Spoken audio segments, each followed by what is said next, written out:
You know you have the right product line if you get an immediate response within 3 hours of an email.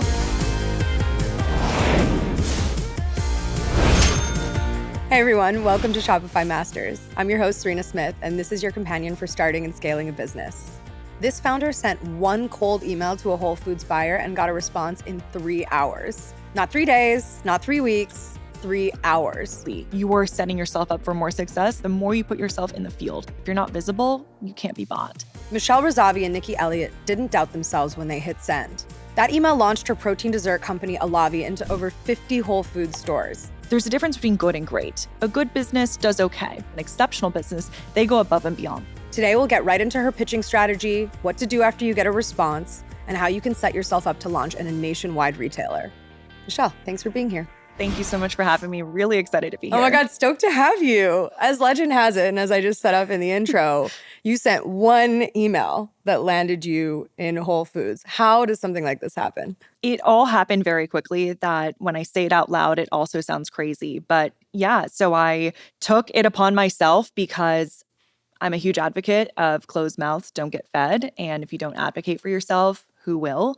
So I found the email for the global Whole Foods buyer and not expecting anything, crafted a pitch email pitching ourselves this new protein brownie that we literally just launched a month into market, but I knew it was so innovative, I had to put it in front of him. And within a couple hours, he immediately got back to me. It was like, can I try samples? This looks exactly what we're looking for. And the rest is history. To say that that's a rarity is such a vast understatement. To get a response at all, first of all, let alone after a few hours. Mm-hmm. What do you think it was? I think it's a combination of two things. One is crafting the perfect pitch. And I'm not saying that all my pitches are always perfect and I 100% get all the shots I make, but I think something resonated, the timing was right. And then the second piece is, do you have the right product or opportunity or service or whatever you're pitching? And so both of those intersected perfectly. And from a pitch standpoint, what really worked was what I like to call the 3 C's, which is craft a concise pitch, make it compelling, and have a clear call to action at the end. And my pitch emails, I make sure to hit all 3 of those things. And so when I talk about making it concise, I like to use the analogy of the perfect length of a skirt for a woman, right? Short enough to keep it interesting, but long enough to cover the good parts. And I want to make sure that, when I'm pitching a retailer or a buyer or investor or whoever, that I am immediately capturing their attention with a hook, getting to the point right away, keeping it compelling so that, there's something of interest for them. And really, how do you make the offer, the ask, the whatever, more focused on what value you can provide them versus them helping you out? And I think that's the psychology that a lot of business owners, especially earlier stage, they want to just word vomit their whole story and they send an essay, and it's really thinking about who's reading it on the other side. And so by keeping it concise, by making it all about what you're going to provide them, that shifts the energy of the email and really perks them up because it stands out. And then lastly, have a call to action, the so what. Can I send you samples? Let me know the best address to send you samples, or let me know if I can XYZ, and make it clear that there's something on the other side for them. That invites them to obviously respond, right? You don't want to just vomit everything onto them and then just leave them with that essay that you just wrote them. And so I think the combination of really thinking about the mechanics and the strategy of the art and the science of that cold pitch. And then we had a very innovative product. It's the first to market protein brownie that's vegan, gluten-free, no added sugars, sweetened with dates at a time when every protein snack uses sugar alcohols or stevia or just random things that you can't pronounce. Mm-hmm. And it was coming from a lens of creating protein snacks for women. And when you look at our backgrounds, my co-founder and I have corporate backgrounds, but we also are fitness trainers, and we have been for over a decade. And that authority in the wellness space really stands out and provides that layer of legitimacy that most snack brands in our category don't have. And the fact that we're women too, creating a product to help women get more protein, get more fiber, cut their sugar intake with the lens of helping women in their health journeys, that really stood out to our buyer too of, oh, wow, I know the stats that 80% of women make purchasing decisions for their households. And there aren't that many products, especially protein products, that are really marketed and designed for them. And we really bridge that gap. And I think our buyers, especially a Whole Foods buyer, is really in tune with the market and where it's going to be. And they saw that potential and they immediately jumped at it. You had been pitching local Whole Foods buyers in vain. And then you decided, forget this, let's go to the big dogs. Did you recalibrate your pitch at all? Or was it the same thing essentially that went out? It was a little bit different in terms of I got straight to the point. And I think that's the key thing is it's always great to introduce yourself. It's always great to add a little bit more context about who you are and to show that there's a heart and a soul behind it. But when you think about the inboxes of these buyers, they are inundated and they have 2 seconds. And that's with a consumer too on a retail shelf. People have 2 seconds. People have a short attention span. How do you hook them immediately? So with subject lines, with the first sentence, I'm so conscious of that short time that you have. And so I just made it even more impactful, even more concise. And I think it was also the right timing too, right? Can you send it at the right time when they'll most likely be at their inbox, not slam between meetings? So I wouldn't send it on a Monday and I wouldn't send it on a Friday. I would try to find that sweet spot Tuesday through Thursday. I think it's just also every particular buyer is different and they each have their own needs. They have their own, insights, and the global buyer happened to resonate with our product more and immediately fast-tracked us through. Are you going so far as to doing some digging on the buyers themselves, trying to get into their psychology when you're crafting these pitches? If possible, yeah, anything that I can find, I won't hold back. If I can just understand what time zone they're in even, so I know when is the best time. Or, if they happen to have an active social media profile that's public, I'll for sure find it. But for the most part, buyers intentionally try to hide a lot of stuff so that you can't look them up. And so at that point, I always say, why don't you build up your profile, build up your brand authority? And that's what I think also is a part of the picture when you're thinking about pitching is whoever you're pitching, they will go research you. They're going to Google you. They're going to look at your social media. They're going to look at anything they could find online. And so how do you build that strong online profile so that when they do stalk you, you have something so glowing, they're like, I want that. Yeah, you're bringing up something really interesting, which is there's something to be said. I can understand the inclination to want to put everything into the pitch. Oh my God, let me give you the full soup to nuts story, right? But then their eyes are going to gloss over. Let me tell you about my childhood. Let me tell you about my grandma, and this is her recipe. Right. The original genesis of the idea was when I was 4 years old. Exactly. They're not going to read that, right? And I think there's something really wise that you're saying here about understanding that if their interest is piqued, then they will go and they will do their own research outside of it, and understanding that the narrative will come through if you've done the work to be doing the storytelling on social and in other places, and hopefully you've gotten some good press and whatever. You guys have a really beautiful and unique approach to social in that you're very warts and all, Talk to me about how you developed that and why you decided to share so much of yourselves. Yeah, it happened bit by bit. I'm a hardcore millennial who, grew up in the Instagram, Pinterest era. And so when I first started my foray into social media, everything had to be polished and perfectly curated and edited. And around 2020, you start to see the emergence of TikTok, and that really changed everything for me, for everyone. And you start to see, more of this unfiltered, raw, vulnerable, off-the-cuff type of content. And that, for me, was a breath of fresh air because I would spend so much time obsessing over the editing, the lighting, making sure my face looked perfect. And I don't have the time for that. Most entrepreneurs don't. And so this new style of just off-the-cuff format was so easy to churn out content faster. It allowed me to have permission to share our story in a more authentic, raw way. And the numbers were stronger. People resonated more with a more casual, random video versus some very polished, perfect, professional photography. And once I started being very data-driven, I'm like, what just works? What moves the needle? It just made so much sense for us. And so I just started getting more empowered by the numbers of seeing the traction and the resonance and the comments and the messages and the conversations we're having and creating online. And that's how we were able to develop a content strategy that is more organic, that's more authentic, and it allows us to storytell behind the scenes. And we learned, oh, people really like that. People resonate with that. And it's not as scary as you think once you do it a couple times. And You got to just jump off the cliff. 100%. And once you do it, then you're like, I survived, I'm alive. And more people end up reaching out to you saying, hey, I really connected with that. That's so beautiful, like on a personal level. Yeah. And it just like, it validates you that especially entrepreneurship is such a lonely journey. And I'm fortunate to have a co-founder, but still it's so hard what you're going through, and you don't even have the words half the time to express how you're feeling.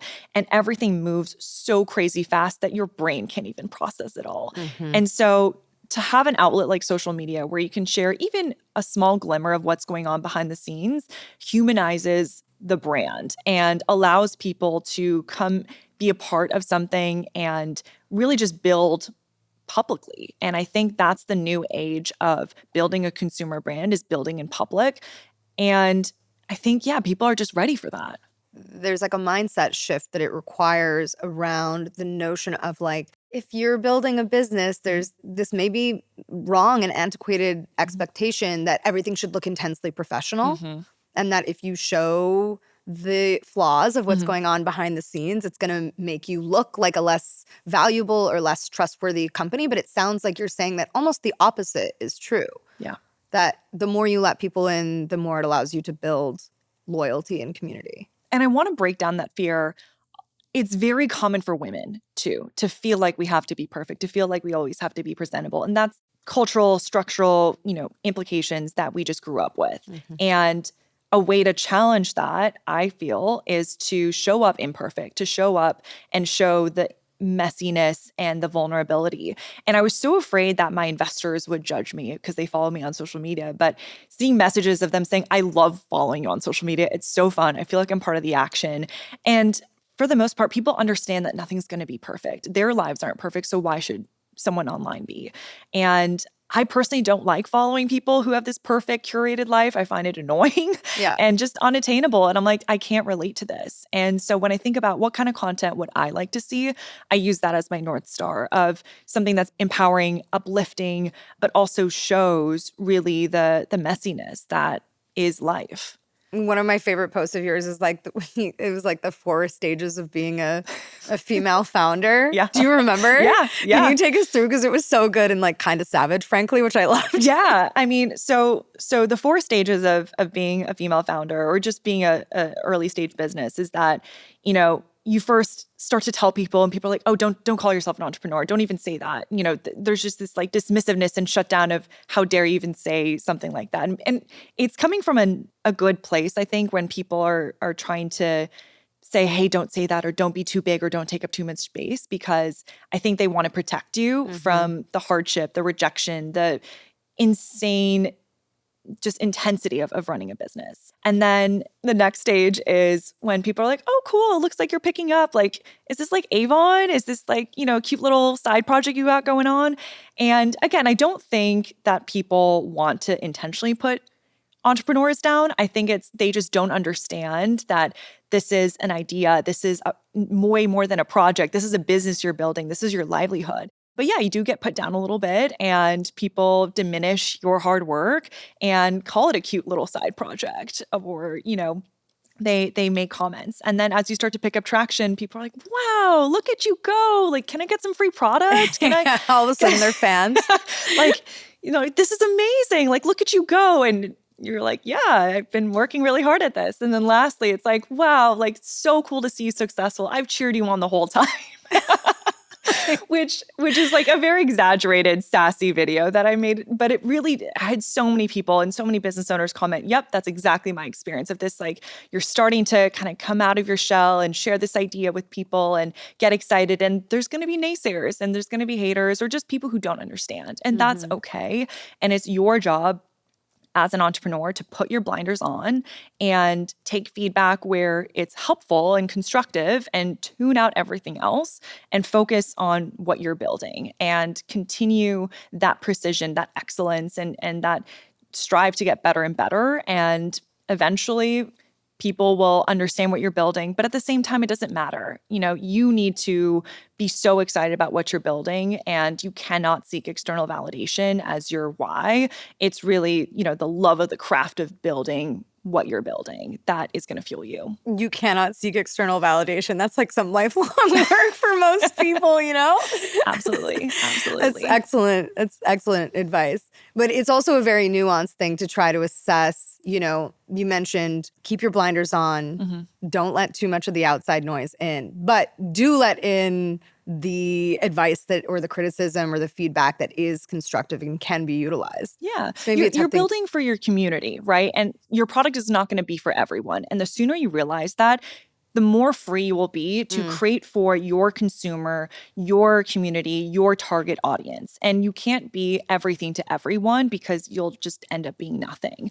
And as soon as you realize that you're not going to create a product for your haters, you're not here to create a product for the naysayers, you're here to create a product that provides a better life, product, service, etc. for your community. And they're the ones that you should be chatting with, getting their feedback, working together with, not the people who just don't get it. Yeah, right. Forget them. Yeah. Okay, so you get into Whole Foods. Yeah. Incredible. Insane. Yeah. Can you take me into that moment when you and Nikki found out? We were in shock. We couldn't believe it. And at the same time we could, which I know sounds crazy. I'm like, we worked so hard. We got into Whole Foods after 4 years of pitching, and we had pitched different product lines. And you have the right product line if you get an immediate response within 3 hours of an email. And I think it goes to show you that success isn't linear, and that sometimes it takes a little bit of iteration of going out to market, getting feedback, going back to the drawing board. And so it wasn't an overnight success for us because we have been doing this for almost 5 years when we got the yes. And so it was a culmination of all the insights, all the hustle, all the learnings, and the humility to keep going back again and again and to find the right product, right time to pitch Whole Foods.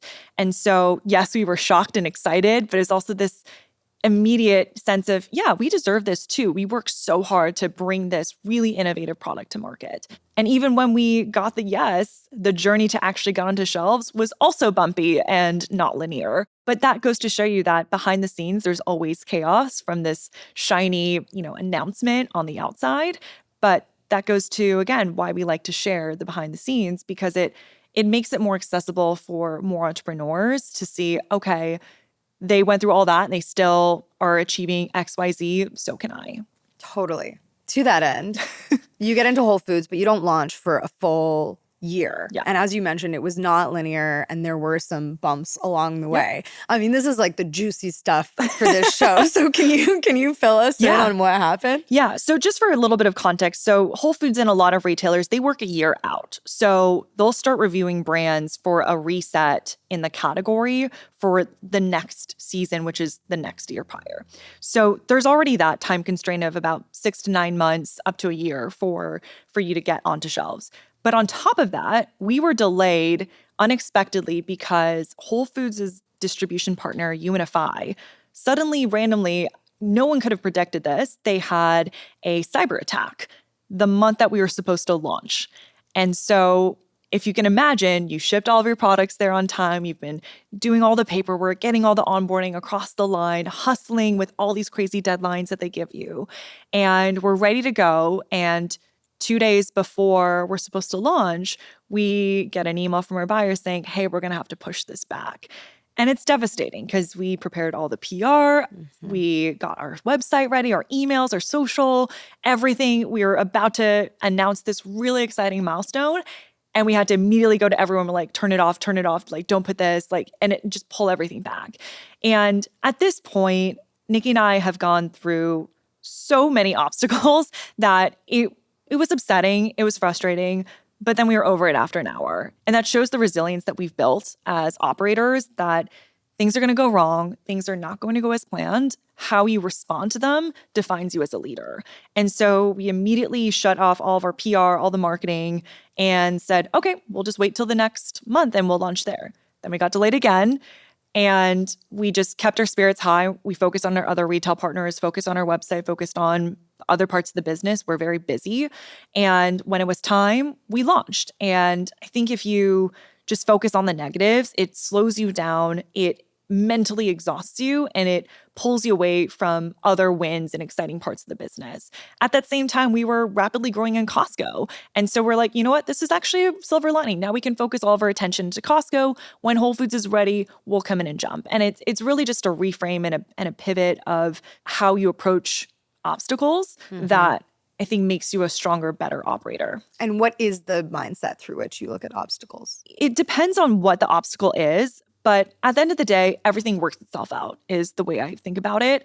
And everything happens for a reason, which I know sounds cheesy, but there's always that hindsight bias where you look back and you're like, you know what? I'm really glad we made this decision, or I'm really glad we decided not to launch in all Whole Foods locations across the country. Because fun fact, we actually got approved by the global buyer to launch nationally in all stores across the country. And we said no. A lot of people, including our investors, were kind of upset about that. They're like, why would you say no to national? Why didn't you just go for the big fish? Why are you just wanting to focus on your local region of SoCal? And for some reason, we just had this foresight of, Whole Foods is a big deal. We don't want to mess it up. Let's start in our backyard, nurture it. And then when we're ready, 6 months, 9 months down the line, then we'll do national. Imagine dealing with a cyber attack delay on a national level. It would have been the worst thing in the world. But because it just happened to one region, we're like, we'll wait a couple months, no big deal. And so everything does work out the way it should. And at the end of the day, you can figure everything out. I think that's always been our North Star is we have the tools, the capacity, the expertise to figure anything out in front of us. And I think every entrepreneur has that mindset, will be able to figure out whatever problem is in front of them. And yeah. It's possible that you come into being an entrepreneur and a founder and you've had enough life experience that resilience is already built up. Or if not, then there's a bit of this like baptism by fire thing that I think goes on, right? Where I think there's something interesting on a personal level to be able to have those moments of reflection where you're like, you know what? I would have freaked out for a lot longer about this a year ago, And then that period of time until you're back in a state of being okay and into a solution-oriented mindset gets like smaller and smaller and smaller, A perfect example is like going to the gym. Like your first workout, you're going to be sore. You're going to hate it. It's going to feel uncomfortable. You are questioning why you're even doing this. But when you go repeatedly, when you build the muscle, when you build the habit, then going to the gym feels like something you can accomplish every time you go. And I think it's just flexing that muscle of resiliency and repeating and reminding to yourself that you could handle whatever is in front of you because you historically have. Then it allows you to have that lens to keep going. Absolutely. You also had the foresight to not do a nationwide launch, which is pretty antithetical to some of the modes of thinking that like growth over everything, right? That's the North Star. Yeah. If that isn't your North Star, then what is? Building a world-class brand that is sustainable, that has the ability to truly help our consumers. And when you think about sustainability is when you scale and grow, how do you keep the integrity of the brand, of the product, of the ingredients? And when you try to adopt a model of build things really fast and break things along the way, when you're dealing with food and when you're dealing with people, you have to be hyper conscious of that. And for us, we want to do things right. So if that means taking a step back to do something right the first time versus breaking things at all costs and then having to clean up a mess later, we'd rather go this smart approach. Now, we've grown rapidly doing that. It's just making sure you're putting your chess pieces in the right place, thinking through, but also having that lens of let's take a little risk here. Let's see what happens. Let's push ourselves, but also doing it with that balance of, okay, what makes sense for the business right now versus what is everyone else doing? And I think being true to what feels right for you and your brand and your company is ultimately how we like to run things. As you've grown, are there new systems that you've put into place, essential systems that have allowed you to scale? Yeah, in terms of how we like to keep things moving in a very lean, efficient way, but at the same time grow with scale, we take a huge partner culture to identify what are we strong at and what are we not. And that's from an individual level. So I know my strengths, my co-founder knows her strengths, and each person we hire, we try to get them to identify what their strengths are. And on the flip side, what are the weaknesses? And how do we solve for that? Is it bringing in tools? Is it bringing in infrastructure? Is it bringing in another hire? Because when you're focusing on what you're really good at, when you're in your flow state, when it's just more efficient, it allows you to scale a lot more faster. Right now, we're at a really interesting time with AI, with, freelance, with agencies, fractional work. And so I feel like you can do a lot more with a lot less.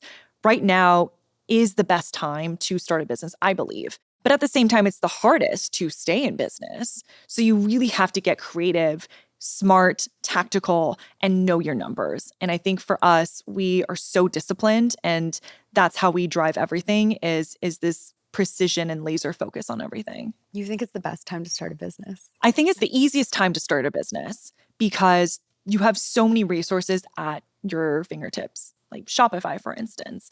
You can build a website rapidly and start getting money rapidly and fund your business. I would say it's extremely hard to stay in business at the same time. And I think you need to have the right product, the right marketing channels, the right differentiation and the right discipline to execute to continue the growth. But yeah, I would say it's never been easier to start a business. Are you utilizing AI in your pitches? I use AI in terms of giving me ideas or concepts, or we'll kind of brainstorm a little bit, but I'll never let AI write my emails because I can tell with like the long dashes or just the style if it sounds robotic. I prefer to have it in my words. But yeah, if it's kind of like brainstorming concepts, I'll leverage that. Or if I want to kind of riff back and forth on an idea, I'll do that.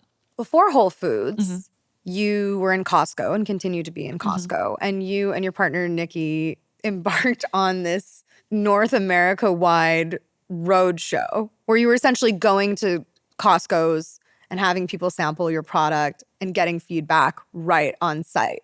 This was the first time that you'd done something of this variety, right? Where you were like in real life with people versus getting quant data online. What did that surface for you? It was actually in California that we did the roadshow.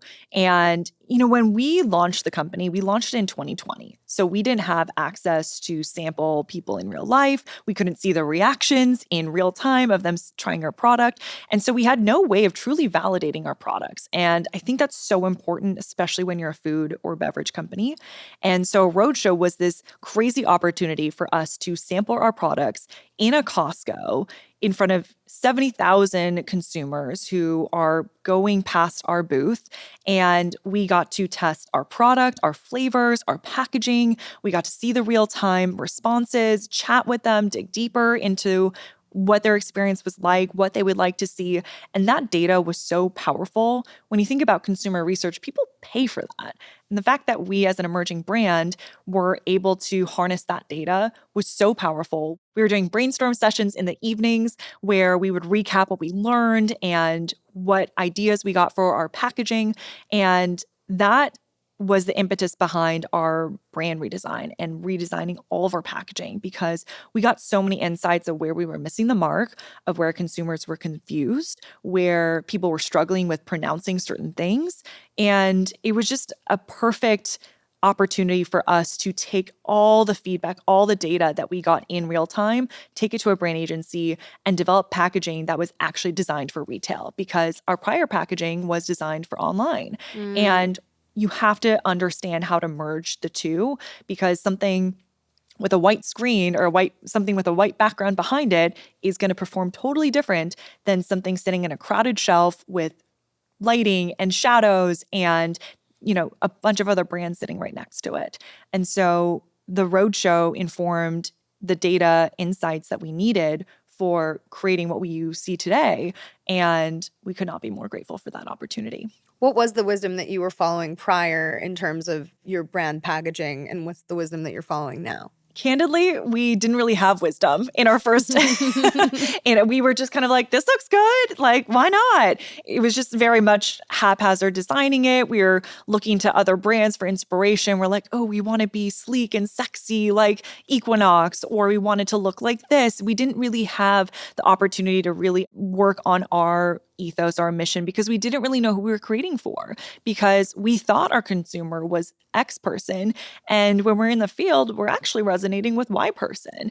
And it wasn't until we saw that firsthand for us to be like, oh, wow, we totally need to pivot everything. And when that data is so palpable, it allows you to make these really massive decisions with ease. And so the wisdom that we now have is backed by data, both qualitative and quantitative, in terms of what resonates and what is going to allow us to reach more people more effectively. And what is that? Because I understand you're breaking some rules. Yeah. I mean, we saw the gap in the white space in the market is that women, especially in the protein category, are being advertised to by these protein, hyper-masculine companies that don't really understand them. And there's companies that are trying to sell them on weight loss or shrinking themselves or, bulking up at the gym. And we as women, especially as fitness trainers, know that that's not the narrative that should be directed towards women. It should be encouraging them to eat protein and fiber and nourish their bodies, because a lot of them are moms. They want to feel empowered and strong and have energy throughout their days. Protein is also essential for your metabolism, for your hair, skin, and nails. It also helps with satiety, with your hormone balance. And we felt that that conversation wasn't being weaved in to the food system, especially when it comes to protein snacks. And who better than women who understand the importance of nutrition firsthand to really drive that narrative. And so that's where we wanted to really break the mold and be a different player and stand out and cater to her, as she has been historically underserved in the food system, in food marketing. And yeah, we're really excited to really break that. How does that manifest itself? It sounds like it manifests itself partly in the packaging, right? Like you made some bold decisions, right? To like put the picture of the product itself front and center. Can you take us through like some of the sort of unconventional decisions that you made vis-a-vis the packaging that have paid off for you? Yeah, we wanted to break the rules of brand packaging. And a good inspiration point for us was RX Bar. One of them is also an investor. And they were revolutionary in that they put the ingredients on the front of the packaging, right? And we took some inspiration from that. And instead of prioritizing our logo or our brand name, which is the conventional rule for brand packaging, we decided, let's put the product front and center, because people have 0.2 seconds to look at something. They make snap decisions, and we wanted the product to be at the forefront. And so when you look at our product, you see protein brownie in front, you see the product in front, and that's the main thing. And then our logo and our brand name is secondary. And we made this very bold decision on a gamble, because we had this hunch that people just want to know exactly what they're buying. And I think people are just frustrated by being marketed to, and they're like, well, what am I buying? I just want to know what this is. And I love and resonate with the concept of KISS, keep it simple, stupid. And that resonated with our packaging of, let's just be very upfront with what we're selling. They'll figure out our name later. And it actually crushed. Amazing. Right. And it makes sense, right? Because you do sort of exist in this sort of hybrid zone where you are fundamentally a protein product, but it's not coming in the form of what we would traditionally think of as a protein bar. And so like, yeah, if you're perusing the protein bar shelves and then you see a brownie, oh my God, this is like a moment of real joy. Yeah. To think that the two could be commingled somehow, you know? And imagine you hate protein bars, you find them chalky or disgusting, or you've been burned by a lot of protein bars and you're like, but I still want protein. I know I need more protein in my diet. I'm also trying to cut sugar.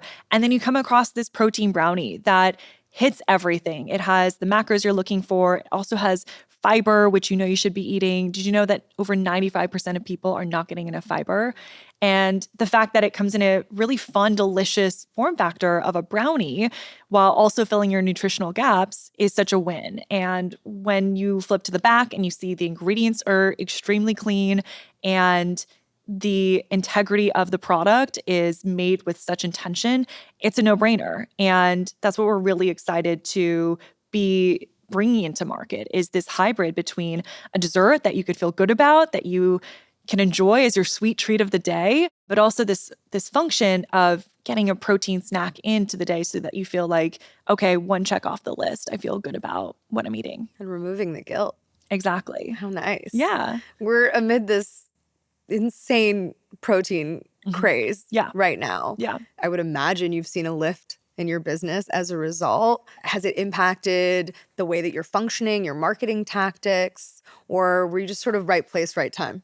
It's a combination of both. So everyone's really excited about protein, but protein has always been popular. So even before this explosion, we always knew consumers want protein. I would go to the aisles of all these different retail stores and ask people, why are you buying this product? What are you looking for? And they would always say protein. So it's not going away. I would just say that there's more of an impassioned lens around it. But it's also, I think about for our marketing is how do you yes and? So yes, we have protein and we have fiber and we don't use sugar alcohols. And it's really differentiating yourself in a sea of proteinification, proteinified kind of food product. Because consumers aren't dumb and they want to feel empowered in their purchasing decision.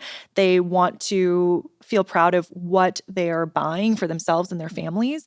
And when you can differentiate with products that check all the boxes for them, it's a no-brainer. And then in regards to how we like to market, as I mentioned, I want to market to the female consumer, right? I like to say, like, this is not your boyfriend's protein bar. This is not Hands off. exactly. And it's like kind of this polarity that I like to play with. I'm like, this is not for everyone. If you're wanting something that's super cheap, we're not for you. And I think consumers are looking for a brand with personality that isn't trying to be everything for everyone, because then there's a heart and a soul to it. Given that you're in both Costco and Whole Foods, do you have any advice in terms of working with different retailers and sort of the daylight that might exist between them? It's like relationships, right? My best piece of advice for your retail strategy is to go to as many stores as you can, walk the aisles, understand your competitive set, understand your potential secondary set, talk to the employees, ask them what are the top selling products, look at the aisle, look at the top selling flavors, see what's moving, see what's not. And when you get that in-field experience, then you are arming yourself with so much data that when you're speaking to a buyer or just anyone, you know what you're talking about. I think so many people try to just make assumptions or kind of go off of data. But when you're in the aisles, you get so much more qualitative and quantitative information. And that is how you should think through that first foundation before you go into that retailer. Look at the price, look at what's the most expensive item and what's the least expensive item, and then work backwards. Can your product fit in that pricing architecture? And then if you have your product, put it on the shelves, take a step back, see how it looks. It's all these little things that add up that allow you to make iterations and make sure that when you do finally pitch, you're feeling as ready as you possibly can. I feel like you've done so much really great work around pointing out how some of these seemingly minute details can have such a profound impact on your sales. And you had something really interesting around merchandising too, right? Like once you are in a retailer, going into the store and taking a look at how it looks on the shelf, Yeah. right? Yeah. I mean, we flew to Florida before we launched in Costco, Florida. We brought out tape measures. We measured every single one of our competitors so that we knew our box size was perfectly in line with what was already in the set, what was compliant. And we took photos of every single product so that we can look at their colors. We could look at their pack size. We looked at, who was running low and how was that being in stock. And so merchandising is one of the single biggest drivers for your sales.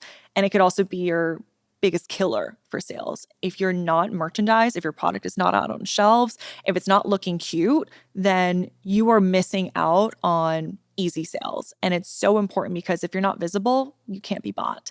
And I think that is a huge, huge thing that brands spend thousands of dollars on to make sure because it's so important. I think there's just like a really big macro lesson here around just like persistence and tenacity and not making assumptions. And I think there's something that comes up in so many conversations, which is like so much of our world is so digital. And we have all these incredible tools now that are creating the space for us to be able to start and build businesses more easily than ever before, as you mentioned. But there's like still nothing that can replace pounding the pavement and Yeah. being out in real life with people. We hear this all the time, no matter what the industry is. If you're trying to find a supplier or a manufacturer, you got to go look at the merchandising, right? 100%. You have to put in the work. And I think that often gets lost with online businesses. You assume, okay, I could just put this online and it'll sell.